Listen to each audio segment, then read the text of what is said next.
نوجوانوں امام زین العابدین ول ویکھ کے تے یزید کہنے لگا ویکھ تیرا ابا ہار گیا تے میں جت گیا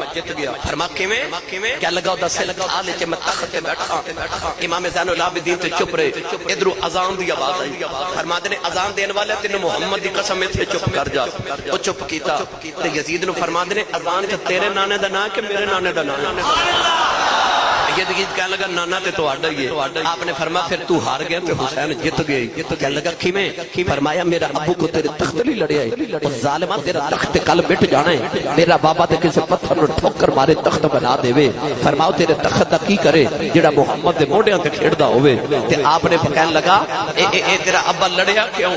فرمایا تو چاہندا سی ساڈے نانے دی اذان بند ہو جائے میرا ابو چاہندا سی نانے دی اذان ہوندی رہے فرمایا تیرے ڈھول تے شادیاں نے شام ویلے بند ہو جانے نہیں ساڈیاں نانے دیاں اذاناں اج بھی ہو رہیاں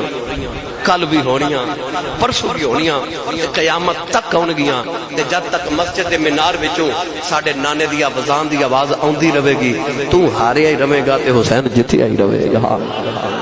کیونکہ ہار دے اونے جنہ دا مقصد ہار جائے جت دے اونے جنہ دا مقصد جت جائے نوجوانوں امام زین العابدین پھر یزید دے دربار کے قافلہ لے کے مدینے پہنچے پتہ نہیں پھر آخر نانے نو کیویں کربلا دا واقعہ سنایا تے مدینے والے تے کی بیتی یہ پھر کدے عرض کراں